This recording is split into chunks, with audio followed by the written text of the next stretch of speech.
Sofrimento. O sofrimento faz parte da vida humana. Nós não nos podemos abster do sofrimento. Nós podemos aprender a focar-nos melhores, a priorizar as coisas. E com isso, aprendermos a sofrer menos, através da experiência de vida, da maturidade, do nosso conhecimento, e não aprendemos a não sofrer com coisas triviais.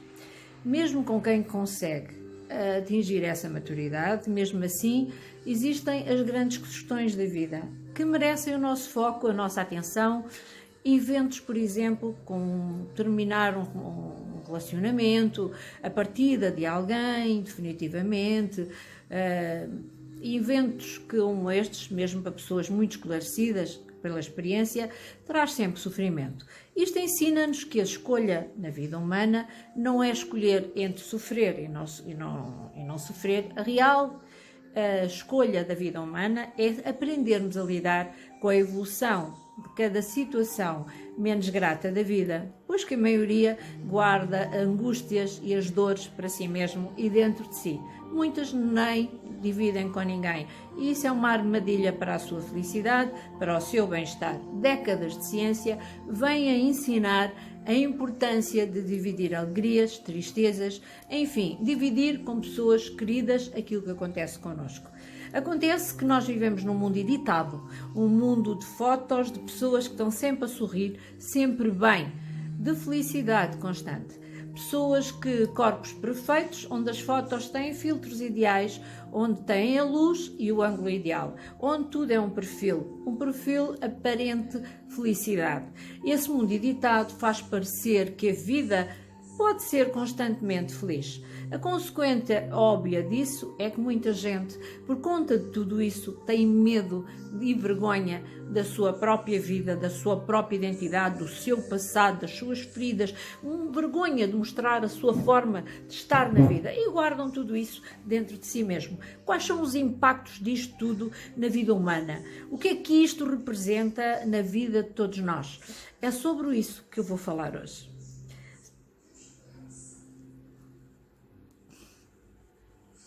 Pois bem, se há temas difíceis, a dor é uma delas, a mágoa. Sempre que nós pensamos em sofrimento, vem à nossa cabeça as dores do coração, do machucado, aquela situação de dor, de sofrimento ou por angústias emocionais. As pessoas sentem um aperto, como se ele tivesse machucado. E leva as pessoas a pensar que o seu coração está doente. Na realidade, trata-se que não é um problema. O sofrimento, como experiência psicológica, na verdade, é algo produzido pelo cérebro. Queremos entender as dores no nosso corpo, entre elas do coração, temos que perceber como trabalha o nosso cérebro. São os transtornos que aparecem hoje em dia, que até há pouco tempo eram transtornos psicológicos. Por exemplo, a depressão, o transtorno depressivo maior, a ansiedade, o transtorno de ansiedade generalizada, eram transtornos que até há décadas atrás eram considerados puramente psicológicos, extremamente mental. É tão caminhos capazes que alguns de vocês acreditem ainda hoje que a depressão e a ansiedade são coisas precisamente mentais. E não são. Pois saiba que isto está errado. Hoje sabemos que a depressão e a ansiedade são neuropsiquiátricos, transtornos que têm correlatos cerebrais. São pessoas que são diferentes de uma pessoa normal. Uma pessoa saudável não tem alterações de humor, angústia, tristeza, ou até, no caso da depressão, ou da antecipação negativa na ansiedade. Depressão e ansiedade muitas das vezes ocorrem juntas, mas quer dizer aqui que são alterações no nosso cérebro. E compreendo isso, percebemos que as dores da vida, de maneira geral, os desvaneios, não pessoalmente quem tem transtornos ou psiquiátricos, nós passamos por dores e angústias. Quero que saiba que é algo que se passa no seu cérebro. Temos que entender um bocadinho como é que o nosso cérebro funciona e como é que as angústias e as dores interagem connosco. Por exemplo, a dor física. a dores do corpo. Imagine que acordou num dia frio e os seus pés estão gelados. E levanta-se para lavar os seus dentes e bate com o seu dedo numa quina de uma cama. Obviamente, passa por uma experiência de dor física. Ou então um pouco mais grave, partir uma perna, ou foi ao ginásio, fez musculação e passa dias a sentir as dores musculares e físicas. São comuns, mas todos nós já passámos por essa situação. E como essas dores, na verdade, são alterações no cérebro. Quando passa por uma dor física, todos nós sabemos que a experiência da angústia da dor, a ruindade da dor, que é uma coisa ruim, chamamos de dor, é mediada por uma data de circuitos cerebrais, mas existe um muito importante pelo aspecto da angústia. Esse circuito chama-se giro do símbolo anterior dorsal. Em outras palavras, a ativação do giro do símbolo anterior dorsal está associada ao sentimento angústia. Costuma ocorrer quando passamos pela dor, pela ansiedade. São pessoas, por exemplo, um exemplo de quem sofre dor crónica. Em casos extremos de dor crónica que não corresponde à medicação, é recomendado uma cirurgia que se chama cindulotomia, que se trata precisamente de remover o giro do símbolo anterior dorsal e ou desconectá-lo através dessa cirurgia do restante do cérebro. Essa cirurgia geralmente resulta na dissipação da dor. Guarde esta informação porque ela vai ser importante. O giro do símbolo anterior dorsal, ela é importantíssima porque ela provoca essa situação de dor e ansiedade. Porquê é que nós sentimos dor? Porquê é que nascemos com esse mecanismo? Sinta esse tipo de angústia. A resposta é bem conhecida na ciência. É um mecanismo inteligente que a natureza desenvolveu para nos avisarmos que há um perigo, que há um erro, que há algo que precisa ser cuidado, visto que nos está a ameaçar na nossa sobrevivência. Se, por exemplo, já voltámos a falar, se tem uma dor e não a sente, imagino que era ter partido uma perna, não sentir e não iria conseguir andar. Essa infecção que poderia criar poderia ser generalizada e poderia levar à morte. O mesmo com uma ferida. A dor é um mecanismo que a natureza utiliza para avisar que precisamos de tratar de nós. A nossa sobrevivência está a ser avisada. Um exemplo dramático são pessoas que nascem síndrome da insensibilidade congénita à dor. Há quem nasce assim, é um transtorno genético e pode nascer connosco. Então é congénito. E crianças que nascem com essa síndrome não sentem angústia nem dor e então estão expostas ao perigo. A maior parte delas acabam por partir nos primeiros anos de vida porque não sentem dor. E se há uma dor, cria infecção, alastra-se, e se isso é quando é percebido pelos pais, já não há como tratar. Com antibióticos ou com medicação apropriada. Enfim, acaba por ser uma situação, porque não sentem dor, acabam por se morder, acabam por machucar os lábios. Esse síndrome, são raras as pessoas que chegam à vida adulta. Têm que checar toda a vida e perceberem que há qualquer coisa que não está bem na vida delas. O mesmo acontece com um adulto que tem o seu coração machucado. É uma dor real, é visceral essa dor. Eu tenho que fazer um parênteses e um alerta. Se está a passar por um término de uma relação, se acabou o término de uma relação, essa fragilização dos seus laços, se foi largado, se teve um problema familiar, não vá comprar nenhum comprimido. Procure um bom psicólogo. Porque, por exemplo, há quem vá comprar paracetamol, mas ele é tóxico para o seu fígado. Não deve fazer isso.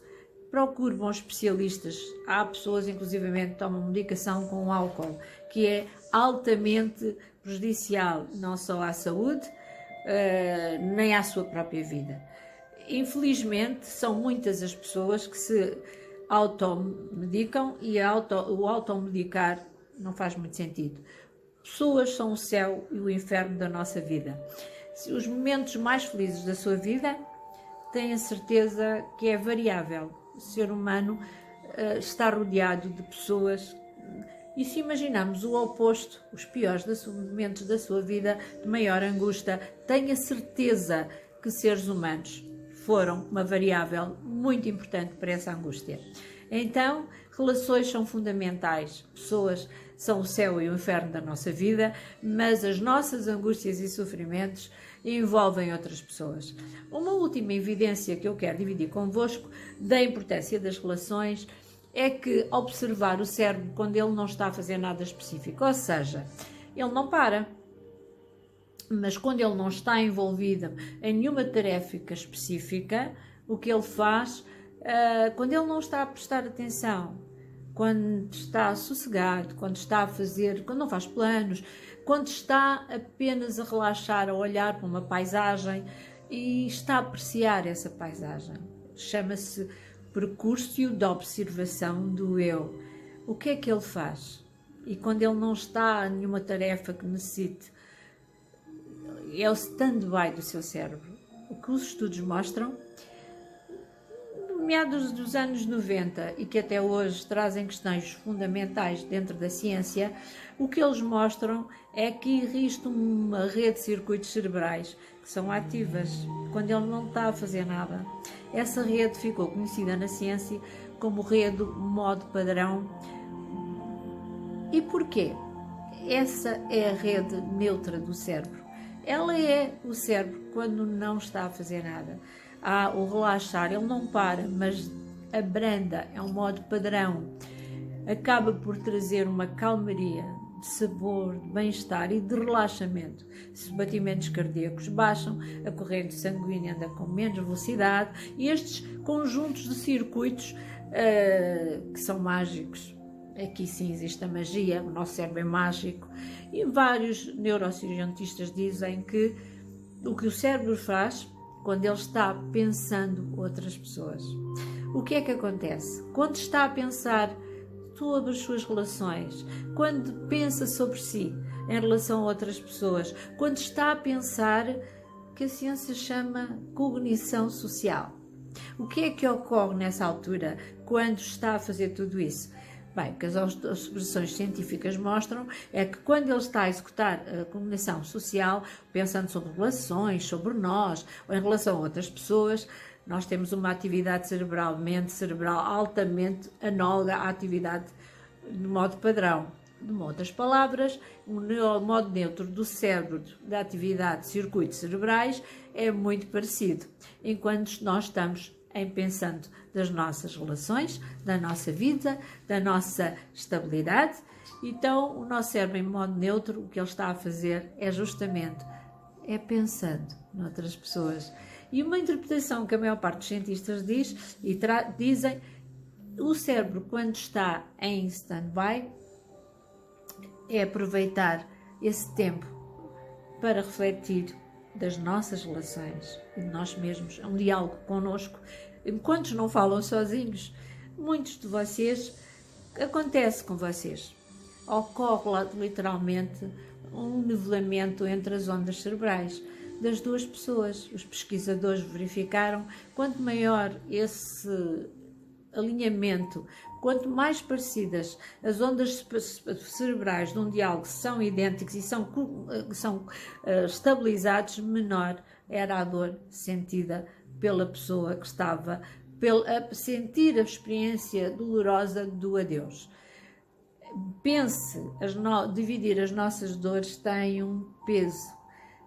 O mero ato de segurar a mão de alguém que ame faz com que o seu cérebro se alinhe nas linhas cerebrais do outro. O nosso corpo, todo ele é de encaixe, todo ele encaixa em tudo.